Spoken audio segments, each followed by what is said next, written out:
Sorry for the interruption again. Offer plus acceptance is equal to promise. Promise is the basis on which a contract is framed. On which contract is drafted. Okay? Based on this promise only, whether we decide, this is the basis. Okay? Based on this only we decide whether there has been part performance or whole performance.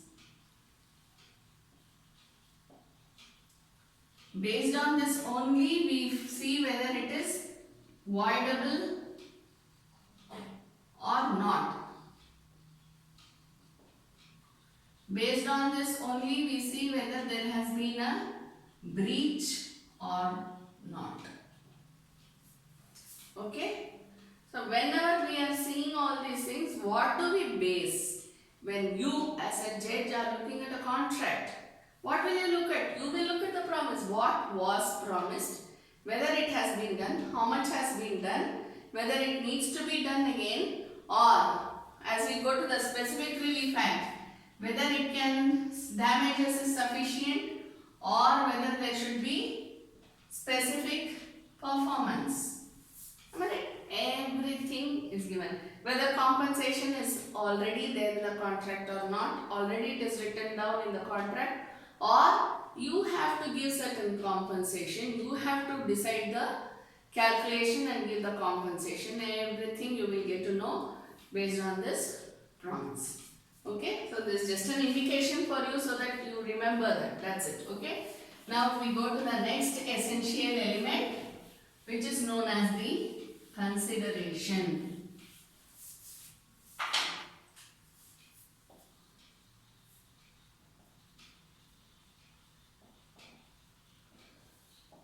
What is consideration? Something in return.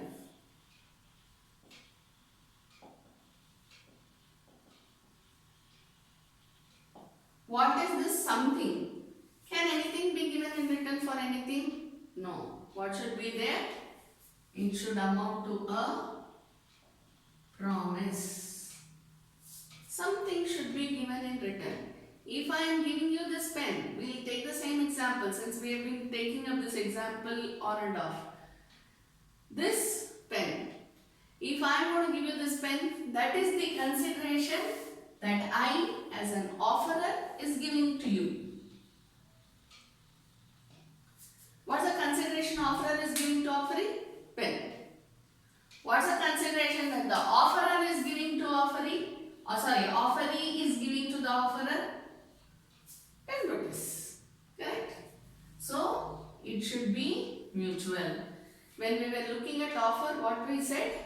Offer moves from the offerer to offeree. Acceptance moves from offeree to offerer. Offerer to offeree is offer. Offeree to offerer is acceptance. Whereas consideration moves from offeree to offerer, offerer to offeree. It is mutual in nature. Okay? Consideration is mutual in nature. If there is no consideration from one of the parties, then it is not a valid contract. Understand?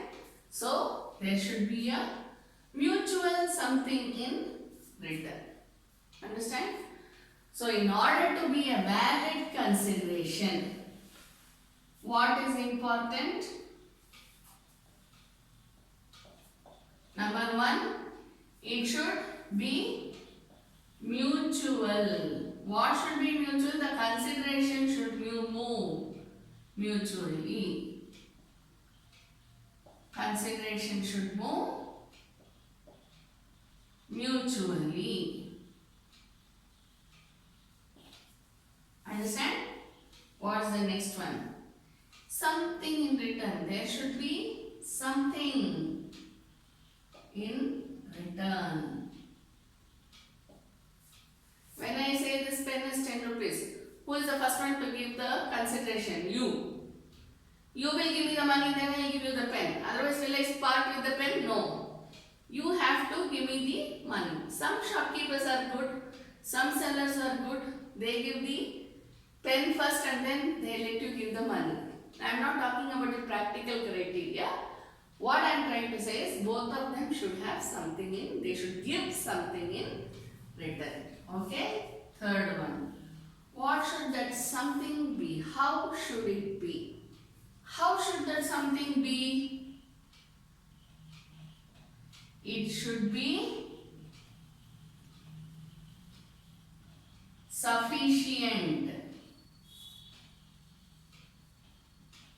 but need not be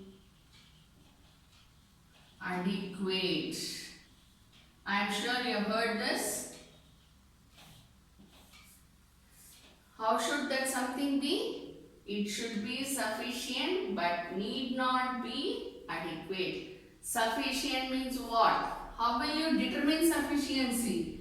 You will look at the cost of the product plus a minimum profit, say, or at least the cost should be covered. Okay?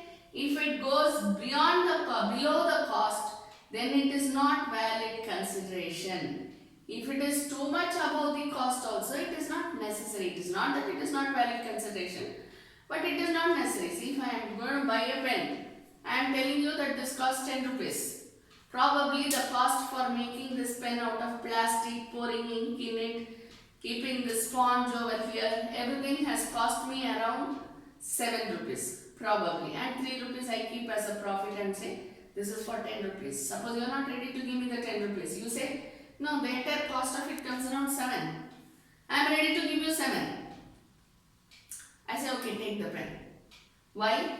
Because I feel that the cost is served. So what? It should be sufficient, need not be adequate. Adequate means more than sufficient. I have adequate food for myself. Adequate means what? More than enough. But what is sufficient? Exactly how much ever is needed. Okay?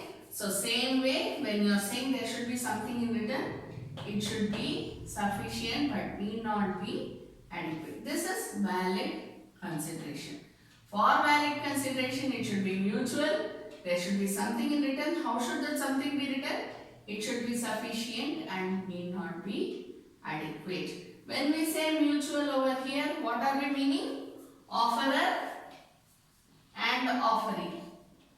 Again, you should take into consideration the bracket. If it is contract is between a company and an individual, say, will the company by itself come and do anything? No. But the agents of the company will be the ones who are performing the contract. That would suffice to be a valid consideration. Understand? So we should always keep this bracket in mind and fill in the blanks. Okay? Now, see, why I am telling you this is, let me just give you an example. If there is a contract between XYZ company and say for example some B individual or B company, anything for example. Now this B company performs its part of contract. XYZ doesn't perform the contract. Instead what they do is, they tell A, C, D, come on, you perform the contract for B. I don't want to perform the contract. I feel bored to perform this contract. So you do it for B. Will this be valid consideration? Though the work is being done by ACB, will this be consideration, valid consideration? No. Why? Because it should be mutual. Promise has been made by me. Instead of me, can someone else come and say, it's okay, what you need at the most? You need whatever she has done or she is going to do, I am going to do. So why don't you take up my services? Can that be valid consideration? No, it cannot be valid consideration. Understand? Whatever it is, it should be mutual. That's why we write here offerer to offeree, offeree to offerer. Understand? In this consideration, we will read some more. When we are talking about this mutuality of performance of contract.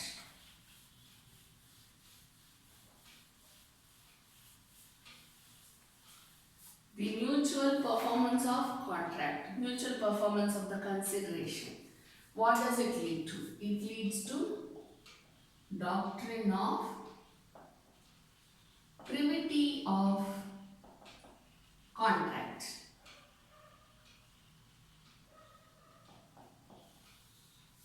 What do you mean by doctrine of privity of contract? Privity refers to privacy. What do you mean by privacy? Privacy in a contract. Contract itself is supposed to be private in nature. Then why do we think of privacy in a contract?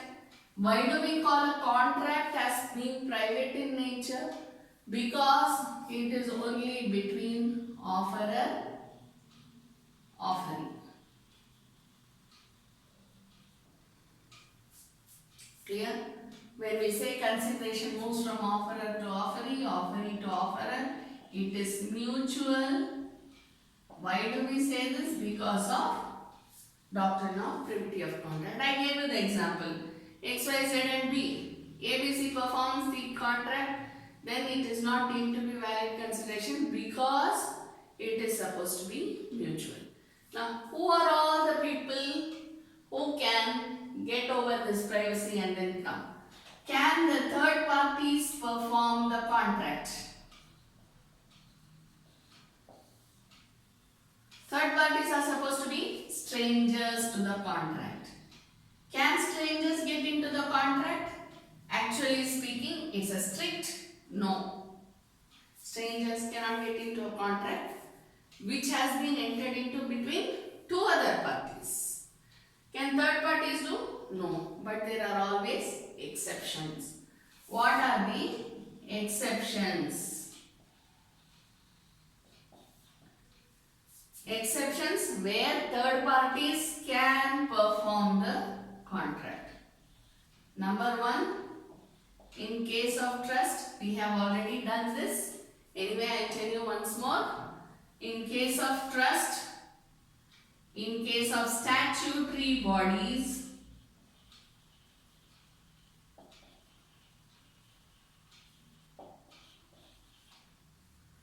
in case of finder of goods,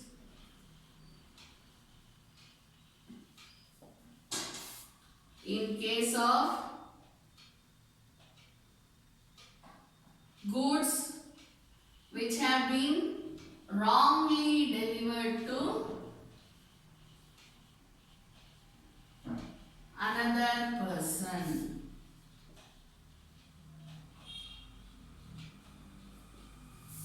Number 5, goods which have been fraudulently delivered to another party. Clear? Now when we are saying this, when we talk about trust, obviously our mind goes to the beneficiaries. I have already explained this in the other session. You can just go through it again. But anyway, for convenience sake, I will just give you a recap.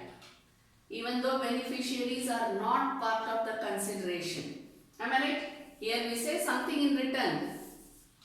Contract should be performed for there should be something in return. But when we are talking about trust, do the beneficiaries of the trust do anything? They don't. Do the nominees do anything? No. We have already spoken about all these situations. But still they have a right to sue. Right? So when we are talking about trust, it is beneficiaries. For any other thing, it is nominees. So do they have the right to sue? Yes, they have the right to sue. Why? Because they have interest. Okay? So even though they do not have anything to say that, yeah, I have given consideration to the trust. I have given consideration to the insurance people by way of paying the premiums. Not so. Am I right?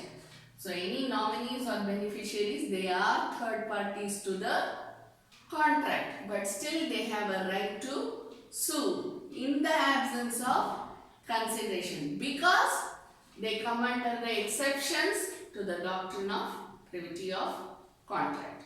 What we call as quasi-contract. Okay? But here basically it is only the right to sue that we speak of. It is not for performance in majority of the cases. Okay. Then next when we say statutory bodies. Statutory bodies, we do not have an express contract with statutory bodies. Say for example, do we have a express contract or an implied contract with the municipal corporations? No, but still they do so much for us. Do we have a contract with the government? No, but as a government, it is their basic duty to do their duty towards citizens, right? And it is our duty to pay tax to them. Though we don't have a contract between ourselves. I don't have a contract with the government saying that I will pay tax to you every month. Every year. Do I have a contract? I don't have a contract, but still I pay tax every year. So do you. So, statutory bodies come under the exceptions to doctrine of privity of contract. So, statutory bodies, when we say, we can take the example of court of law. If there is any dispute in the contract between two parties, we approach the court and the court decides for us.